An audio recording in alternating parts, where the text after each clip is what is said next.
ታዳጊ ሴቶች ወላጆች እንዲሁም ማህበራዊ ሚዲያ ተጠቃሚ የሆናችሁ በሙሉ ይህ መረጃ እንዳያመልጣችሁ። አንዲት ተማሪ ባላት ስልክ አማካኝነት በኢንስታግራም ከማታውቀው ግለሰብ ጋር ግንኙነት ትጀምራለች። ከረጅም ጊዜ ትውውቅ በኋላ በአካል እንዲገናኙ ጥያቄ ያቀርብላታል። ብዙም ዲቴል መረጃው ስላልነበራት ትምህርት ቤት አካባቢ መገናኘት ነገሮች ይኖራሉ። ከዛ በኋላ ተጠርጣሪው ምንድነው ያደረገው? በመኪና አግቶ በመውሰድ የተለያየ ገንዘብ ከቤተሰብ የመጠየቅ እስከ 800 ሺህ ብር ድረስ የመጠየቅ ስራ የሰራበት ሁኔታና በምርመራችንም ሰፊ ስራ ሰርተን ልጅቷን በማቆያ አካባቢ የስነልቦና ድጋፍ እንድታገኝ ያደረግንበት ሁኔታዎች አሉ።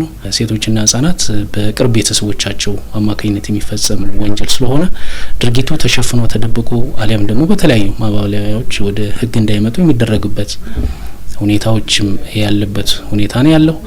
ማስረጃ ምስክር የማግኘት ሁኔታም ደግሞ በጣም ውስብስብና አዳካች የሚያደርግበት ሁኔታ ነው ያለው። ነገር ግን እኛ ባለን የተለያዩ አጋሮቻችን ከብሔራዊ መረጃም ከተለያየ ከጤና ቢሮ ከተለያዩ ነገር ማስረጃና ሰነዶችን በማሰባሰብ እነዚህ ወንጀል የፈጸሙትን ሰዎች በተለያየ ጥረትና ክትትል በተገቢው ምርመራው ተከናውኖ ቅጣቱ የሚያገኙበት ሁኔታ እየተፈጠረ ያለበት ሁኔታ ነው ያለው። አሁን በሚያሳዝንና በሚያሳፍር ሁኔታ የ2 ዓመት ህፃን ልጅ ጭምር ያስገድዶ መድፈር ወንጀል እየተፈጸመባት ይገኛል። ይህ ከሰብአዊነት ያፈነገጠ ችግር ከቀን ወደ ቀን እየተባባሰ እንደሆነም ተገልጿል። ለመሆኑ እነዚህ አካላት በህፃን ልጅ እንዴት ሊሳቡና ፍላጎት ሊያድርባቸው ቻለ? ይህ የበርካቶች ጥያቄ ሆኗል። የወራት ህፃናት ጭምር ይደፈራሉ፣ በቅርብ ሰዎቻቸው ጭምር ማለት ነው። ይሄን ስትመለከት የሰው አስተሳሰብ ስለተዛነፈ እንጂ አመለካከቱ ትክክል ስላልሆነ እንጂ ህፃን ልጅ ምኗ ታይቶ ምኗ ስቦት ነው የደፈራት ብለ ስትል ይሄ የተበላሸ አመለካከት መኖሩ ነውና ትክክል ያልሆነ አመለካከት ነው። ሌላኛው የኢኮኖሚ ችግሩ ነው። ሶስተኛው ደግሞ ይሄ በተለይ በሀገራችን ያለው የቴክኖሎጂ አጠቃቀም ገደብ የሌለው መሆኑ። ብዙዎች ተደፍረው ለማንም ሳይናገሩ ቤታቸው ውስጥ ተቀምጠዋል። በሚያሳዝን መልኩ በዚህ ዓመት ብቻ 197 ሰዎች ላይ ጾታዊ ጥቃት ተፈጽሞ ለሕክምና ወደ ዳግማዊ ምኒልክ ሆስፒታል መሄዳቸው ታውቋል። ከዚህ ውስጥ 184ቱ ሴቶችና ህፃናት እንዲሁም 13ቱ ደግሞ ወንዶች መሆናቸው የችግሩን መጠን ይበልጥ አሳሳቢ አድርጎታል። በአጠቃላይ ወደኛ የመጡት ወደ 197 ተጎጂዎች ናቸው ጥቃት የደረሰባቸው የመጡት። ከነዚህ ውስጥ 184ቱ ሴቶች ሲሆኑ 13ቱ ደግሞ ወንዶች ናቸው። ከነዚህ ውስጥ ደግሞ 127ቱ ከ18 ዓመት በታች ሲሆኑ 74ቱ ደግሞ ከ18 ዓመት በላይ ናቸው። ያለቀሱ እየደሙ 72 ሰዓት ውስጥ ሳይሞላቸው ከመጡ እያለቀሱ ከሆነ ወደ ሳይኮሎጂ እየደሙ ከሆነ ደግሞ ድንገተኛ ህክምና የሚያገኙበት ደሞ የሚቆምበት ሁኔታ እንዲፈጠር ወደ ድንገተኛ ወደ ምርመራ ክፍል ይገባሉ ማለት ነው። ምርመራውን አድርገን ከምርመራው ነፃ ከሆኑ ለዚህ ሁሉ መከላከያ እንሰጣቸዋለን ማለት ነው። በሽታው የሚታወቀው በእኛ ሀገር ምርመራውን በ6 ሳምንት ውስጥ HIV ከነሱ ወደዛ 72 ሰዓት ሳይሞላቸው መጥተው ህክምናው ካላገኙ ከነሱ ወደ እነሱ ይመጣል ማለት ነው። በሽታው ከመጣ ያው አሁን ለምሳሌ የጉበት ቫይረስ ከሆነ ህክምና እንዲያገኙ፣ በዚህ በጥቃቱ ጋር ተያይዞ እርግዝና ከተፈጠረ ደግሞ ያልተፈለገ እርግዝና ከተፈጠረ እርግዝናው ያው ፍቃደኞች ከሆኑ ከ18 ዓመት በላይ ከሆኑ እርግዝና እንዲቋረጥ እናረጋለን ማለት ነው። ሌሎች ከዚህ ከጥቃት ጋር ተያይዞ አካል ጉዳት ሲደርስ ይሄኛው ጉዳታቸውን ህክምና እንዲያገኙ ከዚህ ከማዕከሉ ውጪ ወደ ሌላ ህክምና እንዲያገኙ የምናረግበት ሁኔታዎች አሉ። በርካታ ሴቶችና ህፃናት በደረሰባቸው ጥቃት ለከፋ የስነ ልቦና ጉዳት ተዳርገዋል። ከዚህ ችግር እንዲላቀቁም በሆስፒታል ውስጥ በአንድ ማዕከል ድጋፍ እየተደረገላቸው ይገኛል። ጥቃቱ ከፍተኛ ነው፣ ጉዳት ነው። ከአካላዊ ይበልጥ ስነ ልቦናዊና አእምሮአዊ ቀውስ ማምጣቱ ከፍተኛ ነው። በስራ ላይ፣ በትምህርት ላይ፣ በህይወት ላይ እንደ ማህበረሰብም እንደ ሀገርም ስታዩ ከፍተኛ ነው። ምክንያቱም የሰውነትን ብቻም ሳይሆን አንድ ሰው አእምሮአዊ ዝግጁነት ከሌለው ጤነኛ ነው ሊባል አይችልም። እነሱ ላይ ያለው ችግር ምንድነው ነው? ሲቀመጡ ሊቸገሩ ይችላሉ፣ ሲያወሩ ሊቸገሩ ይችላሉ።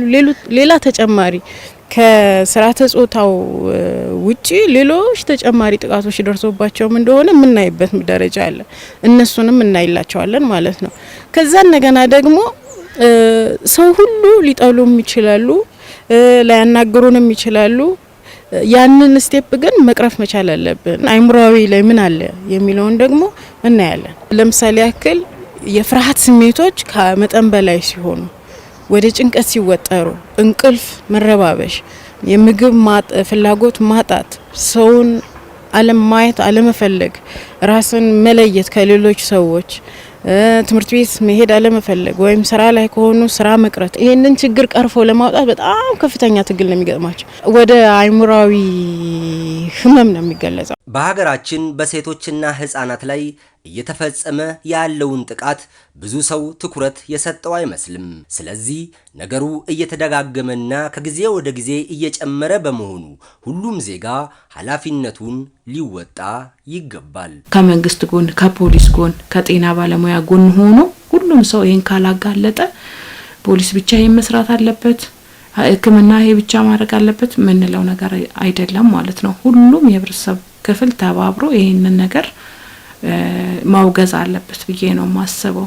በአብዛኛው ተጠቂው ክፍል ማን ነው ስንል ደግሞ ሴቶች ናቸው። ሴቶች ደግሞ የሁሉም መነሻ ናቸውና እዛ ላይ ትኩረት ተሰጥቶት ከታች ጀምሮ ያለውን ከሰራን ውጤታማ ይሆናል። ስለዚህ ችግሩ ይቀርፋል ብለን እናስባለን እንደ ባለሙያ ማለት ነው። ይህን የሰብአዊ መብት ጥሰት የሆነውን ተግባር ሁሉም ሰው ሊያወግዘው ይገባል በዋናነት ማለት ነው። ማህበረሰቡ ሁሉ ትክክል እንዳልሆነ ምንም አይነት ሽፋን ሳያረግለት ጥቃትን ማውገዝ ከማህበረሰቡ ከሁሉም ይጠበቃል።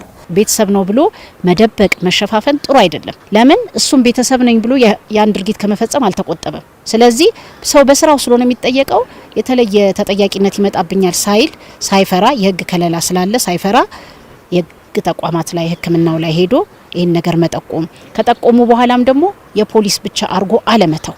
በቃ ለምን ምስክር ያስፈልጋል፣ ማስረጃዎች ይሰባሰባሉ። ተከሳሽ ከመያዙ በፊት የሚሰሩ ስራዎች ስላሉ ያንን እገዛ እያደረገ ከፖሊስ ጋር አብሮ እየሰራ በውጤቱ አብረን ነው ውጤት ማግኘት ያለብን። ወንጀሎች በማህበረሰቡ ውስጥ ተሸሽጎ በቆየ ቁጥር ሁላችንም ቢሆን ለእያንዳንዱ ተመልሶ ራስን የሚጎዳ ስለሆነና የሁሉ ኃላፊነት ነው ማለት ነው። ስለዚህ የሚፈጸሙ ወንጀሎችን በአካልም በመቅረብ በስልክም በ911 እየደወሉ ማሳወቅና ነገሮችን በተገቢው መጠበቅ ያስፈልጋል ማለት ነው። በጋራ መከላከል ተገቢነት ይኖረዋል ማለት ነው።